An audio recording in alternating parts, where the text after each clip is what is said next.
Imagine watching thousands of dollars of your property's value literally just peel away in the afternoon sun. Yeah. And all because you chose, the wrong plastic bucket at the hardware store. Yeah. Because usually when you head to the aisle, there's this expectation of, well, of simple aesthetics. Right. It's all about the look. Exactly. You grab a few of those little paper color swatches, maybe a soft yellow or a crisp seafoam green, and you think, oh, this will look nice. It feels entirely cosmetic to you. It's treated like picking out a new shirt or, like a throw pillow for the couch. Yeah. We are so conditioned to view our spaces through the lens of interior design, which, is comforting, but it completely ignores the underlying physics of what a wall coating actually does. And that's exactly the harsh reality we discovered when we started looking into the, honestly, pretty high-stakes world of property maintenance. So today, we are taking a deep dive into a series of local sources, specifically the website and the spring 2026 blog posts by John Constantine. Right, for the Dunedin exterior painting specialists. Yes, also known as the Dunedin House Painting Company. We are extracting the core insights from his work to show you that a layer of paint isn't just color on a wall. It is actually a vital exercise in chemical engineering, structural survival, and, surprisingly enough, behavioral economics. The mission today is really to shift how you perceive the buildings around you. Because when you look at the research coming out of coastal areas like Dunedin, Florida, you quickly realize that painting is not a simple weekend chore. Far from it. It's a highly engineered defense mechanism against a remarkably aggressive environment. Okay, let's unpack this, because transitioning your mindset from just picking a pretty color swatch to the reality of defending a property against Florida's relentless coastal climate is a massive leap. It really is. We need to start on the outside of the house, where there is literal environmental warfare happening every single day. And warfare is definitely the right way to frame it. Yeah. Because if you break down the environmental threats in a place like Dunedin, it is a relentless multi-front assault. You have the salty breeze blowing in constantly from St. Joseph Sound. You have intense baking ultraviolet rays that literally break down molecular bonds. Wow. And then you have high ambient humidity that just hangs heavy in the air, which breeds all sorts of organic growth. In a climate like this, paint is absolutely not a decoration. Its primary job is acting as a weather-resistant barrier. So it's protecting the house from the elements. Exactly. It prevents moisture intrusion, it stops wood from rotting, and it keeps stucco from cracking wide open. So it's less like applying a layer of color and more like, I don't know, wrapping the house in a breathable microscopic raincoat or heavy-duty sunscreen. Yeah, that's a great way to think about it. It needs to stretch when the house swells in the afternoon heat, but stay sealed tight when the afternoon thunderstorms hit. But hold on, if the salt and the dirt are the main enemies here... Right. Wait, can a homeowner just occasionally pressure wash the house and call it a day? I mean, if I'm out there every few months with a pressure washer blasting the salt off the siding, shouldn't any high-quality paint survive that? Well, no. No. That is exactly where most homeowners get it entirely wrong. And honestly, it's a fast track to ruining your exterior. Really? How so? Well, John's research actually shows that occasional pressure washing isn't just ineffective, it's dangerous. If you take a high-pressure water stream to a degrading surface, you aren't just cleaning it. You are actively forcing water deep into the microscopic cracks of the failing paint. Oh, wow. I didn't even think about that. Yeah, you're injecting moisture directly into the substrate of your house, which actually accelerates the rotting and the cracking. So you're making the problem worse while trying to clean it. Exactly. You don't protect a property with brute force, Right. You protect it with highly strategic chemistry. Specifically, premium elastomeric and 100% acrylic paints. Elastomeric. That literally sounds like it has elastic in it. Because it does, essentially. Yeah. Elastomeric coatings are engineered with a highly flexible quality. So think about a stucco house in the Florida heat. As the sun beats down on it all day, the materials naturally expand. Then at night, when it cools down, they contract. Right, thermal expansion. Exactly. A rigid paint will just snap under that thermal stress, and that creates those little hairline fractures. But an elastomeric coating actually stretches with the building. It bridges those tiny microscopic cracks so moisture can never get in. Okay, that explains the stretching part, but what about the acrylics? We always hear about 100% acrylic being the gold standard, but it usually just sounds like, a marketing buzzword to get you to spend more. It sounds like it, sure, but it's pure chemistry. Acrylic resins are essentially liquid plastics that cure into a hardened protective matrix. Liquid plastics. Right. And unlike older oil-based paints that oxidize and turn incredibly brittle in the sun, Oh, I've seen that. yeah, or the cheaper vinyl-based paints that just degrade quickly, a high-quality acrylic maintains its flexibility. But more importantly, it is highly resistant to UV degradation.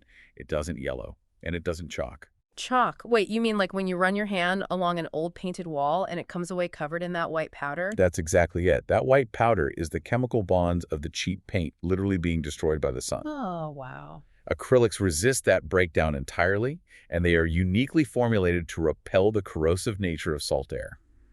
But even with this perfect microscopic raincoat of elastomeric and acrylic paint, John's posts make it clear that the longevity of this armor depends entirely on what happens before the paint can even be opened. The preparation.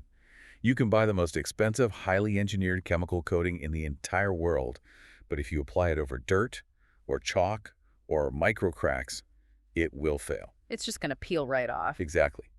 Thorough surface preparation involves meticulous patching, sealing, and priming to create a really stable foundation.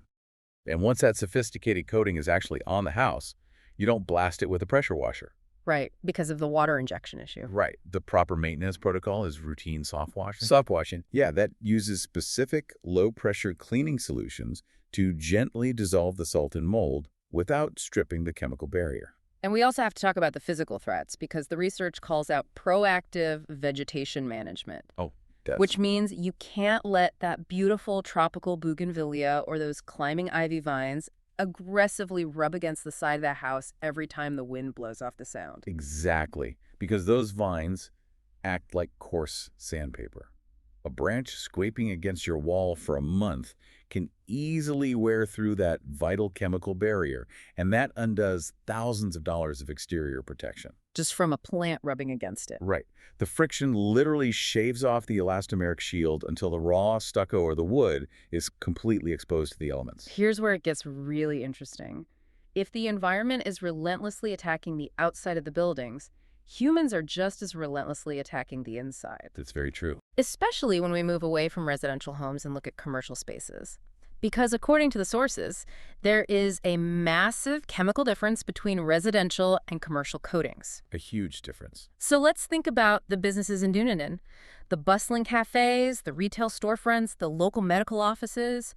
Why can't a restaurant or storefront owner just head to the big box store, buy a bunch of standard premium house paint in bulk, and, save themselves some money on their interior? What's fascinating here is, well, it's the sheer difference in how these products are engineered to handle abuse.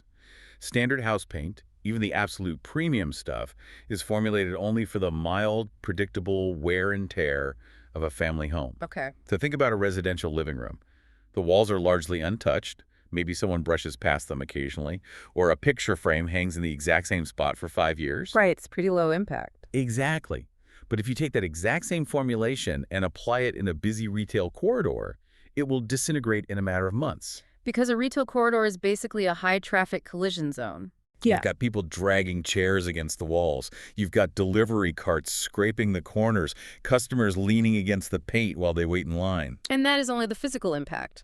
The chemical impact is often much worse. Really? Worse than the carts and the chairs? Definitely. Commercial environments experience frequent, heavy-duty cleaning. They are exposed to industrial-strength sanitizers, harsh degreasers, and bleach day in and day out. Ah, right. They have to pass health inspections and keep things totally sterile. Exactly. So to survive that, commercial coatings are engineered with significantly higher volumes of what the industry calls solid binders. Solid binders. Let's make sure we understand that mechanism for you. The binder is essentially the glue, right? It's the ingredient that holds the pigment particles together and binds them securely to the wall once the wet part of the paint, the solvent, evaporates. It acts like a glue, yes, but think of it more like an interlocking web. It's not just sticking things to the wall. It's locking the pigment particles together so tightly that absolutely nothing can penetrate them. Okay, that makes sense. When paint dries, the volatile compounds evaporate, leaving only the solids behind. Commercial paints have a much higher volume of these solid binders. This creates a highly dense, non-porous finish. So it's essentially creating a microscopic shield that leaves no room for dirt or industrial cleaners to seep in? Precisely. It resists scuffing and fading because the structural integrity of the paint film is so much tighter. And furthermore, these commercial formulations include specialized chemical additives. Additives for what? They are fortified to actively resist mold, mildew, and the specific chemical degradation that comes from those harsh sanitizers we mentioned. So when that restaurant owner tries to save a few bucks by slapping standard house paint on their walls, it's a false economy. Oh, completely. They aren't actually saving money, they are actively buying a future headache because the sanitizers will just eat right through the weak binders of that residential paint. Right, and then they'll have to shut down the dining room to repaint the entire space in a fraction of the time it would have lasted otherwise. Which causes major disruptions to their business operations and costs them exponentially more in the long run. The chemical failure literally dictates the financial failure. It really does. And that exact same trajectory where chemical degradation leads directly to financial loss is what destroys a residential home's value, too. So we've established the chemistry and the physical protection that this paint provides as an armor. Right. Let's shift to the psychological and financial consequences of ignoring these facts. Mhm. Because what actually happens in the real world when that protective exterior shield fails? Well, the aesthetic degradation, the fading and the chipping, is merely the visible symptom of a much deeper financial rot. There is a concept highlighted in John's reports that completely reframes this, and I love this part. When you allow visible signs of wear on your property, whether it's chipped trim around the windows or faded siding or keeling stucco, you are, quote, silently negotiating against yourself. If we connect this to the bigger picture, just look at the real estate market dynamics along the competitive Gulf Coast. Yeah, it's a tough market. Very. Buyers are highly educated, and they are constantly looking for turnkey properties, places that require minimal immediate investment. So when a real estate appraiser or a potential buyer or even just a neighbor walks by and sees faded or outdated paint, it triggers one very dangerous, specific phrase in their mind. Deferred maintenance. Exactly. Deferred maintenance. It's the ultimate red flag. It's the buyer pulling up to the curb, looking at the peeling paint on the fascia board, and immediately thinking, well, if they couldn't even be bothered to maintain the paint protecting the house, what does the plumbing look like? Right. Did they ignore the roof leaks for years too? Have they ever even serviced the HVAC? You've lost your leverage before the buyer even steps through the front door. Because buyers immediately assume that if the outside looks tired and neglected, there must be unseen, incredibly costly structural issues hiding behind the walls. That's such a good point. By projecting a lack of care, you have silently negotiated your own asking price down by tens of thousands of dollars. And what's fascinating is that this standard of absolute perfection isn't just an exterior issue. It extends right to the interior walls as well. It absolutely does. You'd think the inside would be a bit more forgiving since it's protected from the salt air and the direct weather, but the sources note a very specific challenge regarding the natural light on the Gulf Coast. Yes, the coastal light is uniquely intense. It reflects off the water and it interacts with different interior paint finishes in highly revealing ways. Revealing in a bad way, usually. Exactly. When that bright natural light streams through a living room window, it acts like a spotlight.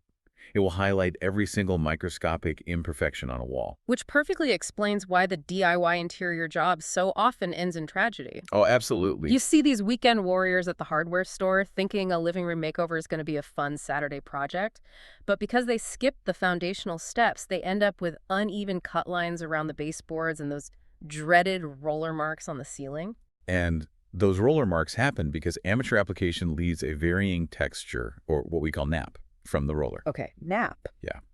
And when the coastal sun hits that uneven texture at, say, 4 p.m., it casts tiny little shadows across the ceiling, which makes it look incredibly messy. That sounds awful. Most people jump right to applying color, but the real magic, the thing that actually separates decoration from asset preservation, is the meticulous professional surface preparation. Right, because a professional crew doesn't just walk in and start rolling paint. The standard procedure outlined in the sources is actually a rigorous 5-step process that mitigates all of that risk. Right. It starts way before the paint can is even opened, with step 1, an initial consultation to assess the actual structural condition of the drywall. Because if the drywall is failing, the paint will fail. There's no way around it. Exactly. Then comes step 2, color selection, which isn't just about what looks pretty to the owner. A professional will help select colors that match the neighborhood aesthetics and really highlight the specific architectural style of the property. Because again, everything ties back to preserving and enhancing property value. Right. And then comes the critical phase, step 3, surface prep. The experts are treating the drywall imperfections, they're filling the microscopic nail holes, and sanding out rough patches to create a perfectly uniform surface. Which is exhausting work, by the way. Oh, for sure. But only after that foundation is flawless do they move to step 4, the expert application. They use professional tools and techniques to ensure an even, precise coverage that can actually withstand the scrutiny of that harsh coastal light. Yes. And it all wraps up with step 5, an exhaustive final inspection. It really highlights a fundamental truth here. Slapping a coat of paint on a wall over a weekend is miles away from what a professional crew is actually doing. We are looking at two completely different industries that just happen to both use brushes. That's a great way to put it. So we've covered a lot of crucial ground today. Let's synthesize the main takeaways from these deep dives into John Constantine's insights for you. We've learned that property maintenance in a coastal environment like Dunedin is a highly precise science. It requires specific chemical formulations like the flexible elastomeric coatings and UV-resistant acrylics to stretch and protect against thermal shock and salt. Right, the exterior armor. Exactly. Inside commercial spaces, it requires dense, solid binders to repel harsh sanitizers. It demands meticulous surface preparation to prevent DIY disasters in the coastal light. And above all, it requires an understanding that the chemical state of your walls directly dictates your property's professional credibility and financial value. So what does this all mean? This raises an important question, and honestly, it's something to mull over long after you finish listening today. We spent a lot of time unpacking the concept of deferred maintenance. Yeah. How a layer of peeling paint silently negotiates against a homeowner's value by signaling neglect to the outside world. It really makes you think about deferred maintenance in other areas of life. Oh, that's interesting. Right. If we take that concept entirely out of the realm of real estate, what other invisible barriers or coatings in our own personal or professional lives are showing visible signs of wear? It's a great point. If a buyer assumes a house with peeling paint has a broken HVAC system, what do our fading habits or neglected skills signal to the people around us? Exactly. When we let the curb a feel of our patience, our communication, or our professional development slip, we might think no one notices those tiny cracks. But they do. They absolutely do. Are we silently signaling to our colleagues or our families that we aren't keeping up with our own maintenance? Are we silently negotiating against ourselves by projecting a lack of care? Wow. It all comes back to that tiny paper color swatch at the hardware store. It looks so simple and cosmetic on the surface, but underneath it's really about the continuous effort, the unseen preparation, and the structural resilience required to weather the storm.